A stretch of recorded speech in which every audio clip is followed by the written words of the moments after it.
भारत के सभी राज्यों की खबर SNS न्यूज चैनल पर, खबर जो आपको रखे सबसे आगे। नमस्कार, मैं विशाल पटेल, खबर SNS टीवी में एक बार फिर से आपका स्वागत है। आइए रुक करते हैं महाराष्ट्र की कुछ खास खबरों की और दिखाते हैं महाराष्ट्र के नागपुर जिले से अब्दुल शेख की यह खास रिपोर्ट। अगर आप भी शादी करना चाहते हो तो हो जाइए सावधान, क्योंकि आजकल लड़की ढूंढना मुश्किल नहीं, आसान है। लेकिन इसी आसानी में आप बन सकते हैं हनी ट्रैप का शिकार। शादी.com में अगर आप रजिस्ट्रेशन करते हैं तो अगला शिकार आप भी हो सकते हैं। सुनिए जोन 5 के डीसीपी निकेतन कदम की जुबानी क्या कहा उन्होंने, किस तरह शादी.com में लड़कियां आपको ब्लैकमेल कर फंसाती है। इसी शादी के चक्कर में एक 52 वर्षीय पुरुष ने जहर खाकर आत्महत्या करने का प्रयास किया और कैसे यशोधरा थाने की पुलिस ने शातिर अपराधियों का पता लगाकर धर दबोचा। अब्दुल शेख की रिपोर्ट। आदाब, नमस्कार, सत श्री अकाल। नागपुर से मैं अब्दुल शेख और आप देख रहे हैं SNS टीवी न्यूज।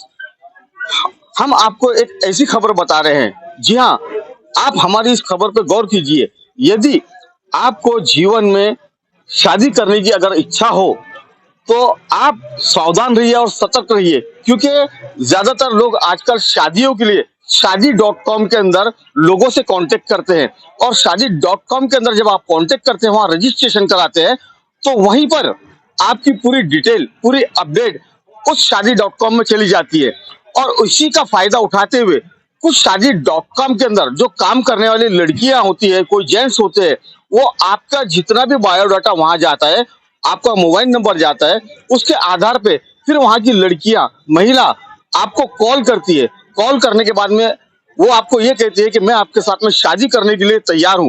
उसके बाद में आपकी बातचीत यहीं से शुरू होती है।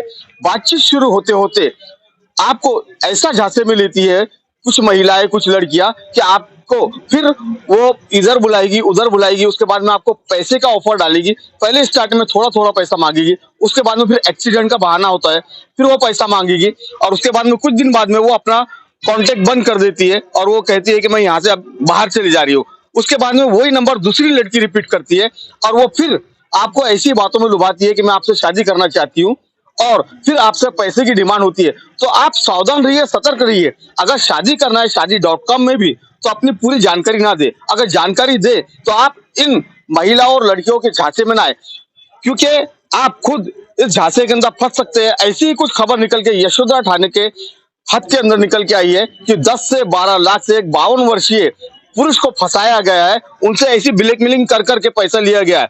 लेकिन यशोधरा थाने की जांबाज टीम कहां पीछे रहने वाली थी। जो काम क्राइम का था वो यशोधरा थाने के जो योद्धा है उन्होंने ये काम करके दिखाया है और जो आरोपी थे इसके अंदर उनको धर दबोचा है और उनके कार्रवाई की है। तो आप इसी तरह हमारे साथ बने रहिए और देखते रहिए SNS टीवी न्यूज के साथ में अब्दुल शेख की रिपोर्ट, नागपुर। किस तरह का मामला था, किस तरीके से कार्रवाई की गई थी सर, क्या बताना चाहेंगे सर? देखिए, मतलब अप्रिशिएट करने लायक कार्रवाई है कि अपने यशोधरा पुलिस स्टेशन में एक हमें ऐसी कंप्लेंट मिली थी कि जहाँ पे एक बुजुर्ग व्यक्ति है जिनकी उम्र 52 साल है, 52 ईयर्स ओल्ड, कि उनके साथ ऑनलाइन जो अपने मैट्रिमोनियल साइट्स होती है, जो शादी के लिए लोगों को एक जगह पे लाने का काम करते हैं, उसके जरिए से उनके साथ धोखाधड़ी हुई है। तो जब हमने सब उसमें तहकीकात की, उसके अंदर तक गए, रूट तक गए, तो हमें ऐसी बड़ी बड़ी बात पता चली है जो सबके लिए बहुत ही महत्वपूर्ण है। सब ध्यान से सुनिए कि यहाँ पे क्या होता है कि जो भी मैट्रिमोनियल साइट्स होती है, इसमें शादी.com हो गया, जीवनसाथी.com हो गया, और भी बहुत कुछ है।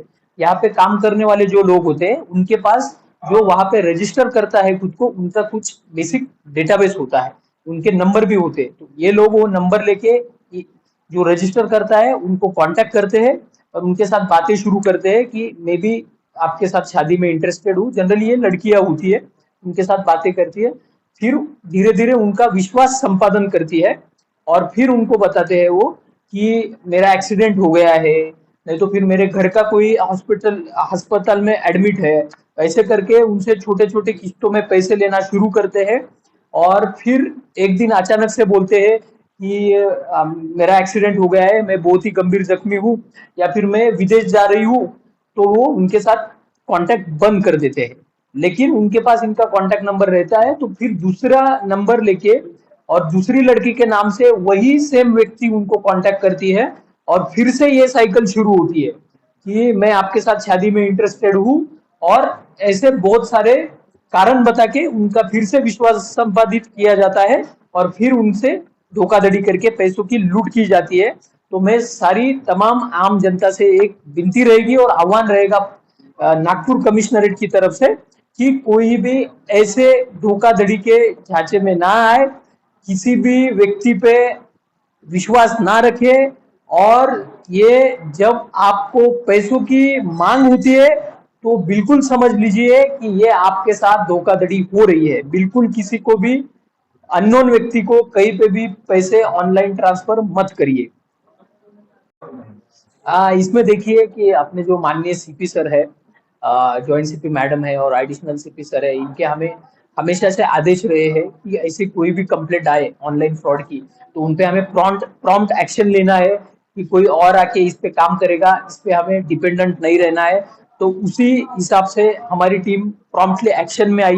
जो फिरियादी थे, जैसे मैंने आपको बोला कि ये 52 साल के बुजुर्ग है, उनसे हमने सारी डिटेल्स ली तो हमें एक लीड मिली जहाँ पे एक फोन नंबर मिला था, और जहाँ से पैसे ट्रांसफर किए थे वहां पे जाके हमने पूरी डिटेल्स निकाले, वहां पे हमें बैंक अकाउंट का नंबर मिला था।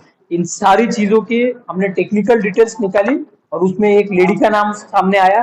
तुरंत हमारी टीम स्पॉट पे गई, उस लेडी को हमने कस्टडी में लिया। लेडी ऑफिसर गई वहां पे, हमने उनकी पूछताछ की, सब तहकीकात की, और फिर उन्होंने हमें सब कन्फेस करके बताया कि उन्होंने ये सब जो भी स्कैम है वो कैसे चलाया है।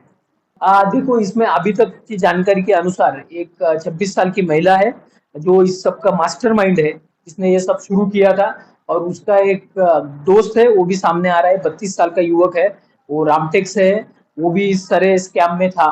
इसको छोड़ के कुछ लोगों के बैंक अकाउंट का इस्तेमाल किया गया है, लेकिन हमारी प्रिलिमिनरी इंक्वायरी ऐसे बोल रही है कि उन लोगों को भी अंधकार में रखा गया है। उनको भी पता नहीं था कि उनके बैंक अकाउंट का इस्तेमाल क्यों किया है, लेकिन अभी भी ये तहकीकात का विषय है, उस पर चल रहा है कि उनको पता था या नहीं पता था, और उनके बैंक अकाउंट सामने आए हैं तो उसकी पूरी तहकीकात होगी। इसमें आरोपी बिल्कुल बढ़ सकते हैं, क्योंकि जो इसमें फिरियादी है उनसे हमने अकाउंट के डिटेल्स मांग रहे हैं, हम उनसे, उन्होंने कहाँ से पैसे ट्रांसफर किए, किस किस को ट्रांसफर किए, वो सारी चीजें जैसे ही हमें मिलती है तो बैंक अकाउंट नंबर से हमें और लोग मिलेंगे, और इसमें चांसेस है कि और आरोपी बढ़ेंगे, और इसमें ये भी चांसेस है कि अब ये सब जो प्रसिद्धि मिल रही है तो इसके बाद जो ऑलरेडी विक्टिम है, वो पीड़ित है, वो लोग भी सामने आएंगे। अगर ऐसा कोई सामने आता है तो उनकी भी तकरार ली जाएगी, उनकी भी एफआईआर ली जाएगी और कायदेशीर कार्रवाई उसमें भी की जाएगी।